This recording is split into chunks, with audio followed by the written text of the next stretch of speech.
Today's Transformers Prime episode picks up immediately after the previous one. In the interim between the two episodes, Ratchet has managed to synthesize synthetic Energon, despite the fact that the formula that they had for the substance was incomplete. He filled in the incomplete bits to the best of his knowledge. And what he has shows promise. It promises to increase energy efficiency in whichever Transformer it's introduced to pretty significantly. And of course, increased energy efficiency in a Transformer basically means superpowers. This synthetic Energon is not only an energy source for these beings, which takes less energy to create than it produces itself, but it's also basically a super soldier formula. And the Autobots are the ones who have it. This is like the first big break they've gotten in the war ever. Because keep in mind, they are grossly outnumbered. The Decepticons are able to find Energon more efficiently than they can because they don't care about screwing with human stuff. They also have the manpower to search more locations more often. And the Decepticons don't have a problem with killing off any Autobot who they have the chance to kill off. Also, this episode does a good job of hammering home just how bad off the Autobots are for Energon.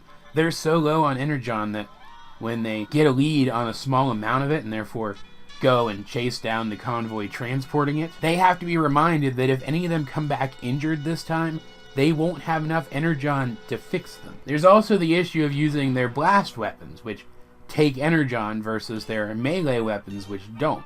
Sometimes it's just necessary to use those guns, and they're going to run out of Energon to do that relatively soon. Things are bad, and they have never been this bad before. And granted, it would have been, I think, beneficial to this story if we'd gotten more hints that something like this was coming to a head in previous episodes, but it still hits hard enough here that it works. And so when they're on this mission and RC is separated from the others and completely outnumbered and refuses to turn back, Ratchet decides to inject himself with a sample of the synthetic Energon to skip many of the stages in testing it and prove right now that it works. And it does, optimizing all of his systems and turning him into Captain Cybertron. Now, I'm kidding, but only kind of. It really does give him superpowers. It turns him into a super fighter, especially considering where he started from. He was just a medic who was a competent enough fighter because he knows where to hit people to deal damage. But when RC is separated during the chase after this Energon convoy and is grossly outnumbered and threatens to be killed by a bunch of Viacon drones, Ratchet is able to ground bridge to her and take out the entire strike force himself without breaking a sweat. It really does seem like the Autobots have struck gold. Only Optimus is cautious about this, and rightfully so, it turns out. He's along with all of these superpowers. The synthetic Energon also comes with added aggression and even an addictive component. So it's basically a drug. This episode is about drugs, but it's also kind of about fuel shortages, which is just, it's a weird combination to see in a single episode, but it's one of those things that only Transformers can really do. It's a story that only Transformers can really tell and get away with it, and it works here really well. This is a fantastic episode. When Ratchet insists on going on another mission with the group shortly after and ends up torturing a random Viacon miner, not even a Viacon soldier, but a Viacon miner, for information, including where is Megatron and where might I find some Energon. Optimus stops him before he kills this helpless person, and they get into a big argument and bring up a lot of the criticisms of the Autobots' actions that I've been bringing up in my recent videos. It was actually pretty validating. Ratchet insists that they should be proactive, hence why he tortured the guy for Megatron's location specifically.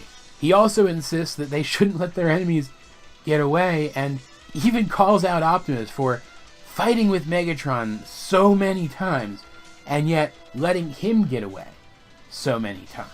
But Optimus has answers for almost everything he brings up. They can't be proactive because they are outnumbered, and launching full-scale assaults against the Decepticons would only spark retaliation. And they don't use force against enemies who are already defeated, because that's the one thing that separates them from the Decepticons. And I understand his sentiment in both cases, the former more than the latter. But Optimus, dude, you're fighting a war. A war not only for the survival of your people, but for any other sentient species that Megatron might come upon that gets between him and Energon in the future, a war which you also hope might one day allow you to revitalize your home planet, which has been destroyed by the same war.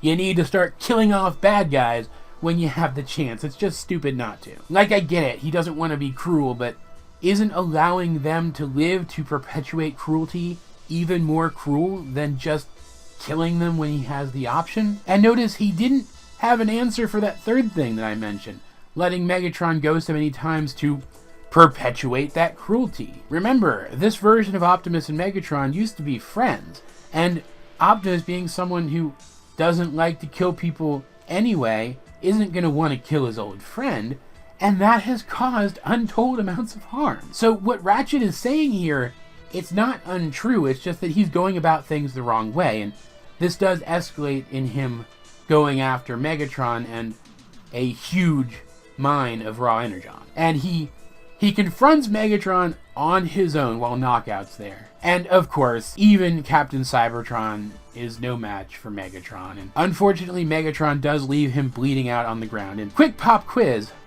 what is it that Transformers bleed? Is it Energon? That's right. They bleed Energon. And what Energon does Ratchet have in his body? Oh yeah, it's the synthetic Energon. Now Knockout has a sample of it. Ratchet does get back up. He does fight against Knockout despite his grave injury, which is killing him. And he does think that he destroyed the sample, but he doesn't. And now Knockout and the Decepticons have a sample of synthetic Energon. The Autobots won advantage, and they're able to, in the future, reproduce it. The synthetic Energon does come up again later. The other Autobots do show up to rescue Ratchet. They take him back and even manage to clear out the mine of Decepticons to get themselves a huge stockpile of Energon. So, at the very least, Ratchet did prove that being a little more proactive is probably a positive. And Optimus and Ratchet have a very touching scene at the end of this episode that I liked a lot. It was fantastic character stuff. But it's everything about this episode that's fantastic. It's not just any one scene. The action in this episode, for example, is 2.5 steps above the regular action in this show, and this is a show that already has good action. Ratchet's outburst towards Optimus, despite how disturbing it was to see him torturing someone, was a fantastic scene, because he brought up literally everything that I've been bringing up myself, as I already said. Every criticism that I've had of Optimus' behavior, Ratchet brought it up in the show, and they talked about it.